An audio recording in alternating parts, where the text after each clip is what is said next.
मी जाईल, माझे कार्यकर्ते करतील काय जे करायचे, एक्सपोर्टिंग करतील, नाही तर मारून टाकतील. काय त्याला द्यायचं कारण मी घेणार नाही साहेब. मी लिखी देतो तुम्हाला की माझी संरक्षणाची जबाबदारी माझ्या समाजावर आज तर काय जात नाही साहेब. मी आता आहे, मी आता काय इथं लोकांना जे पाहिजे ते इथं सगळं आम्ही देतोय. लोकांना पाहिजे ते प्रत्येक जिल्ह्यात आंदोलनं सुरू झाली, प्रत्येक जिल्ह्यामध्ये आता निवेदनं द्यायला लागलेत लोक. आता ही लोक चळवळ व्हायला लागली, मी तरी किती थांबवणार आहे? मी काही इथं राहिलो काय, पुण्यात राहिलो काय, मुंबईत गेलो काय, काही फरक पडणार नाही. मी आता तरी आज इथंच राहते, मी काही पुण्याला जाणार नाही आहे. त्यामुळे ते तर काही बरं ठिकठिकाणी काही स्वागत होतंय लोक. मला कार्यकर्त्यांना त्रास द्यायचा स्वभाव नाही माझा. आणि ज्या पद्धतीने अक्कलकोटमध्ये पोलिसांनी विषय हाताळलेला आहे तर माझा संशय आहे त्याच्यामध्ये, त्याला मी काही करू शकत नाही. कारण कुणाचा कट होतोय, जन्मजय राजे स्वतः समोर आहेत, सगळ्यांना दिसतंय. आमच्या गाडीत घुसून आम्हाला मारलं जातंय.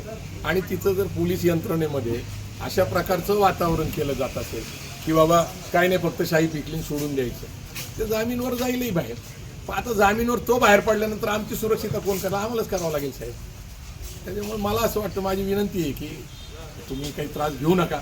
तुम्हाला चहा पाणी करायचे करा, आम्ही तुमचे पाहुणे आहेत, तुम्ही आमचे पाहुणे आहेत. त्यामुळं मला असं वाटतं की एक्सपोर्टिंगची खरंच गरज नाही. डोंट वरी, पुढे आम्ही चालतोय आपल्या नाही पण मी आपण ह्या घटना आम्ही पुढे आपल्या चालतोय साहेब गरजच नाही. हे बघा मला खरं सांगू का, मी 25 वर्ष सामाजिक जीवनावर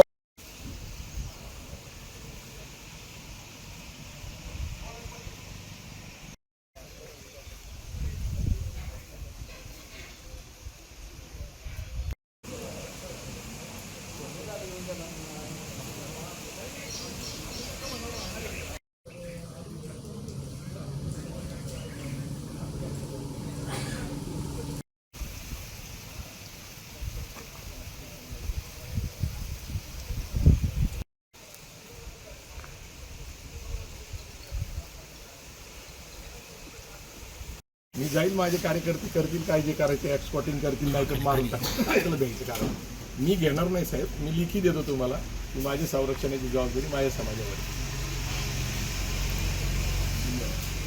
आज तर काय जात नाही साहेब. मी आता आहे, मी आता काय इथं लोकांना जे पाहिजे ते इथं सगळं आम्ही देतोय. लोकांना पाहिजे ते प्रत्येक जिल्ह्यात आंदोलनं सुरू झाली, प्रत्येक जिल्ह्यामध्ये आता निवेदनं द्यायला लागलेत लोक. आता ही लोक चळवळ व्हायला लागली, मी तरी किती थांबवणार आहे? मी काही इथं राहिलो काय, पुण्यात राहिलो काय, मुंबईत गेलो काय, काही फरक पडणार नाही.